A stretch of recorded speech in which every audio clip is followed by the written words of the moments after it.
Hello दोस्तों, good morning. मैं हूं आपका दोस्त हरीश आसवानी। आज मैं आपके लिए लेकर आया हूं एक और नई कहानी। एक बार गिद्धों का एक झुंड उड़ता उड़ता एक टापू पर जा पहुंचा। वह टापू समुद्र के बीचों बीच स्थित था। वहां ढेर सारी मछलियां, मेंढक और समुद्री जीव थे। इस प्रकार गिद्धों को वहां खाने पीने की कोई कमी नहीं थी। सबसे अच्छी बात तो यह थी, वहां गिद्धों का शिकार करने वाला कोई जंगली जानवर नहीं था। गिद्ध वहां बहुत खुश थे। इतना आरामदायक जीवन उन्होंने पहले कभी नहीं देखा था। उस झुंड में अधिकांश जीव गिद्ध युवा थे।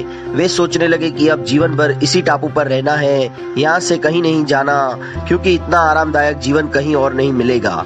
लेकिन उन सबके बीच में एक बूढ़ा गिद्ध भी था।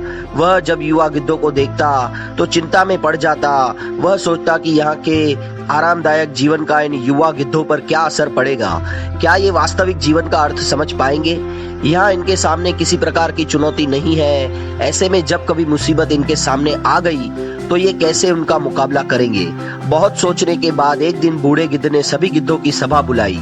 अपनी चिंता जताते हुए वह सबसे बोला, इस टापू में रहते हुए हमें बहुत दिन हो गए हैं। मेरे विचार से अब हमें वापस उसी जंगल में जाना चाहिए जहाँ से हम आए थे। यहाँ हम बिना चुनौतियों का जीवन जी रहे हैं। ऐसे में हम कभी मुसीबत के लिए तैयार नहीं हो पाएंगे।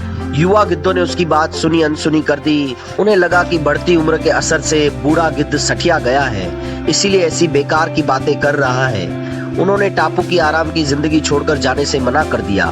बूढ़े गिद्ध ने उन्हें समझाने की कोशिश की, तुम सब ध्यान नहीं दे रहे। आराम के आदी हो जाने के कारण तुम लोगों उड़ना तक भूल चुके हो। ऐसे में मुसीबत आ गई तो क्या करोगे? मेरी बात मानो, मेरे साथ चलो। लेकिन किसी ने भी बूढ़े गिद्ध की बात मानी नहीं। बूढ़ा गिद्ध अकेला ही वहां से चला गया। कुछ महीने बीते। एक दिन बूढ़े गिद्ध ने टापू पर गए गिद्धों की खोज खबर लेने की सोची और उड़ता उड़ता उस टापू पर पहुंचा। टापू पर जाकर उसने देखा कि वहां का नजारा बदल चुका था। जहां देखो वहां गिद्धों की लाशें पड़ी थी। कई गिद्ध लहूलुहान और घायल पड़े हुए थे। हैरान बूढ़े गिद्ध ने एक घायल गिद्ध से पूछा, ये क्या हो गया? तुम लोगों की ये हालत कैसे हुई? घायल गिद्ध ने बताया, आपके जाने के बाद हम इस टापू पर बड़े मजे की जिंदगी जी रहे थे।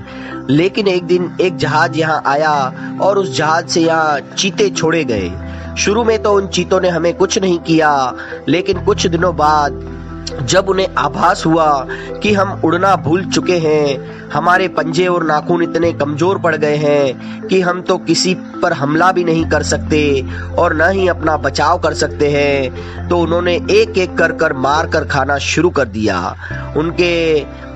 उनके ही कारण हमारा ये हाल है। शायद आपकी बात न मानने के कारण ये फल हमें मिला है।